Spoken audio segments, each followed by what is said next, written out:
विद्यार्थी मित्र हो, आजच्या या व्हिडिओ लेक्चरमध्ये आपण संशोधन आराखडा या संदर्भात चर्चा करत असताना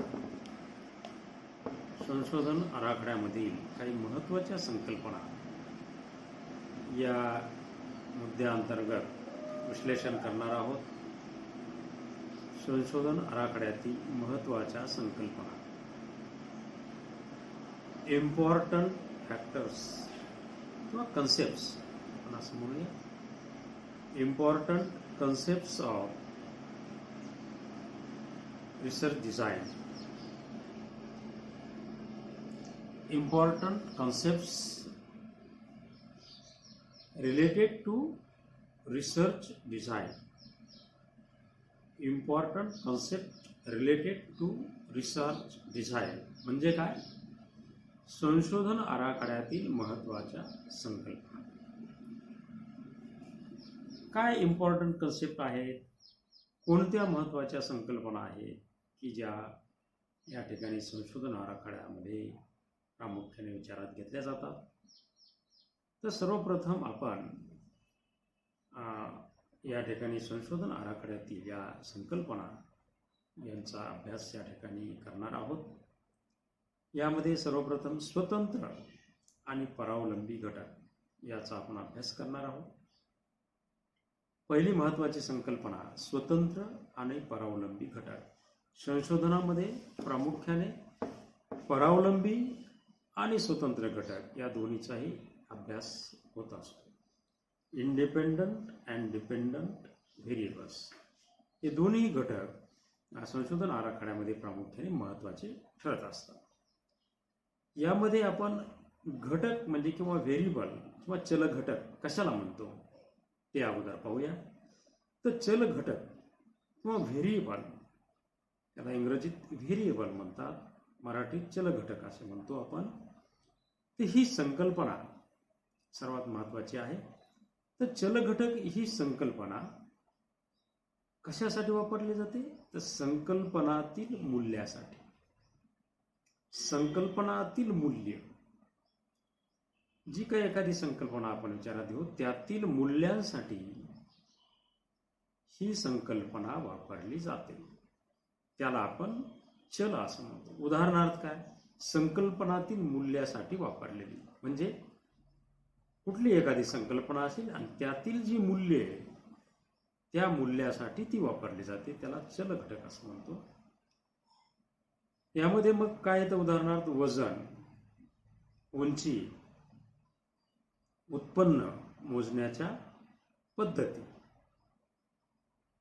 उंची असेल, व्यक्तीचं वजन असेल किंवा उत्पन्न मोजण्याच्या काही पद्धती असतील, यांचा समावेश या चल घटकात होतो. याला आपण चल घटक म्हणू थोडक्यात. उंची असेल, वजन असेल किंवा उत्पादन मोजण्याच्या, उत्पन्न मोजण्याच्या पद्धती असतील. आता यामध्ये चल घटकामध्ये आपण म्हणजे काय पाहिलं? आता यामध्ये हे चल घटक स्वतंत्र आहेत काही आणि काही परावलंबी आहेत. हे चल घटक दोन प्रकारचे, स्वतंत्र चल घटक आणि परावलंबी चल घटक. त्याला इंडिपेंडंट अँड डिपेंडंट इंग्रजीमध्ये म्हणतो. इंडिपेंडंट व्हेरिएबल्स म्हणजे स्वतंत्र चल घटक. कशाला म्हणायचं? चल घटक म्हणजे काय हे पाहिलं, वजन, उंची, उत्पन्न मोजण्याच्या पद्धती याला. आता याच्यामध्ये दोन प्रकार, स्वतंत्र आणि परावलंबी. आता स्वतंत्र चल घटक म्हणजे इंडिपेंडंट व्हेरिएबल्स कशाला म्हणायचं आणि त्यानंतर परावलंबी चल घटक म्हणजे काय, या दोन्हीचा आपण अभ्यास करणार आहोत. यामध्ये सर्वप्रथम स्वतंत्र चल घटक म्हणजे काय? आता या स्वतंत्र चल घटकामध्ये आपल्याला असं सांगता येईल, या स्वतंत्र चल घटकामध्ये स्वयंभू खऱ्या अर्थाने हे चल घटक विचारात घेतले जातात. स्वतंत्र चल घटक म्हणजे हे स्वयंभू असतात, हे दुसऱ्यावर अवलंबून नसतात. हे स्वतंत्र असतात, यांचं अस्तित्व स्वतंत्र असतं. याचं उदाहरण आपल्याला देता येईल. उदाहरणार्थ व्यक्तीची उंची. व्यक्तीची उंची ही लिंगभेदावर अवलंबून असते. व्यक्तीची उंची ही लिंगभेदावर अवलंबून असते. मग या विधानामध्ये स्वतंत्र चल घटक कोणता? तर स्वतंत्र चल घटक हा लिंग हा आहे आणि त्यावर अवलंबून असलेला घटक चल घटक हा उंची आहे. म्हणून लिंग पुरुष का स्त्री असं आपण जे म्हणू, हा लिंग हा जो घटक आहे स्वतंत्र आहे आणि उंची हा परावलंबी घटक आहे. तर अशा प्रकारे स्वतंत्र घटक हा लिंग आहे आणि यावर आधारित उंची आहे. म्हणून लिंग हा स्वतंत्र घटक आहे. परावलंबी घटक किंवा व्हेरिएबल्स, परावलंबी चल घटकामध्ये आपण आता पाहिल्याप्रमाणे परावलंबी घटक हा स्वतंत्र घटकावर अवलंबून असतो. परावलंबी घटक हा स्वतंत्र घटकावर अवलंबून असतो आणि स्वतंत्र घटक हा स्वयंभू असतो. तर मग हा दुसरा जो मुद्दा आहे परावलंबी घटक, तर याला डिपेंडंट व्हेरिएबल म्हणतो आणि हा स्वयंभू घटकावर स्वतंत्र घटकावर अवलंबून असतो. उदाहरणार्थ उंची वयावर अवलंबून आहे. उंची हा परावलंबी घटक आहे, डिपेंडंट व्हेरिएबल आहे, परंतु उंची कशावर अवलंबून आहे? वयावर अवलंबून आहे. म्हणून वय हा स्वयंभू घटक आणि उंची हा परावलंबी घटक. कारण उंची ही कशावर अवलंबून आहे? वयावर, व्यक्तीच्या वयावर उंची अवलंबून असल्यामुळे उंची हा या ठिकाणी परावलंबी घटक आहे. त्यालाच आपण डिपेंडंट व्हेरिएबल इंग्रजीमध्ये म्हणत असतो. म्हणून या विधानामध्ये आपण असं म्हणूया, उंची हा परावलंबी घटक असून वय हा स्वयंचलित किंवा स्वतंत्र घटक आहे. स्वतंत्र घटक आहे आणि उंची त्यावर अवलंबून असणारा परावलंबी घटक आहे. त्यानंतर दुसरा मुद्दा आहे बाह्य घटक. बाह्य घटक म्हणजे एक्स्ट्रानियस व्हेरिएबल्स. एक्स्ट्रानियस व्हेरिएबल्स, बाह्य घटक. आता बाह्य घटक हे स्वयंभू घटक जेव्हा अभ्यासाची निगडीत असतात, स्वयंभू घटक हे जेव्हा अभ्यासाशी निगडीत असतात आणि जेव्हा ते अभ्यासाशी निगडीत नसतात, बघा अभ्यासाशी निगडीत नसतात, स्वयंभू घटक जेव्हा ते अभ्यासाशी निगडीत नसतात तेव्हा ते बाह्य घटक ठरतात. स्वतंत्र घटक हे जेव्हा अभ्यासाशी निगडीत नसतात तेव्हा ते बाह्य घटक ठरतात. उदाहरणार्थ बुद्धी. बुद्धी ही सामाजिक अभ्यास यशावर परिणाम करते. सामाजिक अभ्यास याचं यश जे आहे, समाजाचा अभ्यास करतो आपण, या सामाजिक अभ्यासाचं यश यावर बुद्धी परिणाम करत असते. परंतु अभ्यासाच्या कारणाशी तो निगडीत घटक नाही. अभ्यासाच्या कारणाशी प्रत्यक्ष निगडीत तो घटक नाही. तो कारणाशी निगडीत आहे, अभ्यासाशी निगडीत नाही.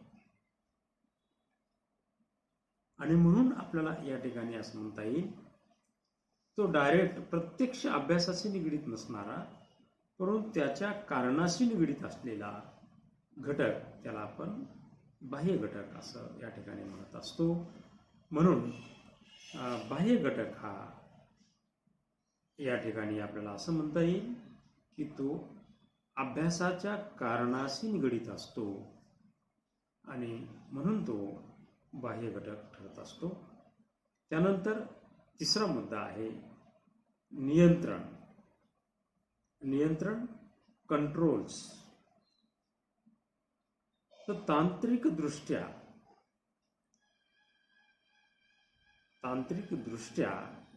संशोधन आराखड्यामध्ये कमीत कमी बाह्य घटकांचा परिणाम व्हावा. बघा, तांत्रिकदृष्ट्या बाह्य घटकांचा संशोधन आराखड्यामध्ये कमीत कमी परिणाम व्हावा या दृष्टीने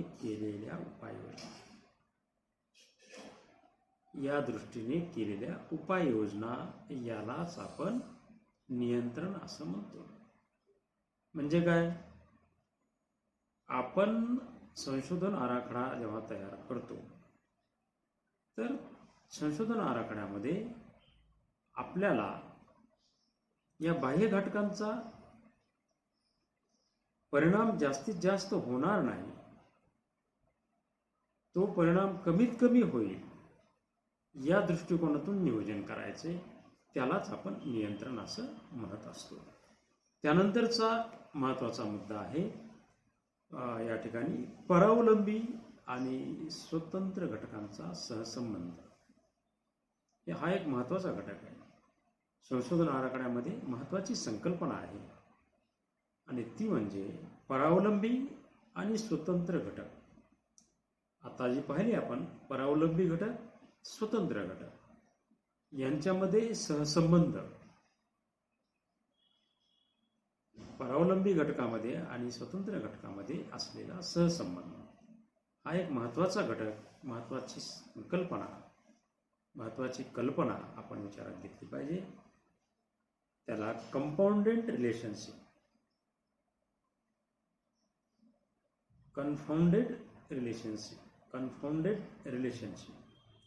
म्हणजे परावलंबी आणि स्वतंत्र घटकांचा सहसंबंध, कन्फाउंडेड रिलेशनशिप असं म्हणतो. मग आता इथे परावलंबी घटकांचा आणि स्वतंत्र घटकांमध्ये काही सहसंबंध आहे काय? तर परावलंबी घटक आपण पाहिला आणि स्वतंत्र घटकही पाहिला. आता इथे आपण परावलंबी घटक बाह्य घटकांच्या प्रभावापासून स्वतंत्र नसतात, हे लक्षात घ्या. परावलंबी घटक बाह्य घटकांच्या प्रभावापासून ते स्वतंत्र नसतात. मग जेव्हा ते बाह्य घटकांच्या प्रभावापासून स्वतंत्र नसतात तेव्हाच खऱ्या अर्थाने परावलंबी घटक आणि स्वतंत्र घटकामधील संबंध हे संयुक्तरित्या सहसंबंध असतात. एकत्रितरित्या ते सहसंबंध त्यांचे निर्माण होतात आणि ते एकमेकाशी जोडले जातात, एकमेकाशी संबंध त्यांचे या ठिकाणी येत असतात. आणि म्हणून परावलंबी घटक आणि स्वतंत्र घटकांमधील संबंध हे संयुक्तरित्या सहसंबंध असतात असं आपल्याला या ठिकाणी म्हणता येईल. हे केव्हा लक्षात येतात? जेव्हा खऱ्या अर्थाने परावलंबी घटक बाह्य घटकांच्या प्रभावापासून स्वतंत्र नसतात. बाह्य घटकांच्या प्रभावापासून जेव्हा परावलंबी घटक हे स्वतंत्र नसतात तेव्हाच परावलंबी घटक आणि स्वतंत्र घटकामधील संबंध हे संयुक्तरित्या सहसंबंध निर्माण होतात, सहसंबंध असतात, ते एकमेकाशी संबंधित असतात असं आपल्याला या ठिकाणी प्रामुख्याने सांगता येईल. आणि म्हणून परावलंबी आणि स्वतंत्र घटकांचा सहसंबंध हा सुद्धा महत्त्वाची संकल्पना या ठिकाणी संशोधन आराखड्याचा अभ्यास करत असताना विचारात घ्यावी लागते.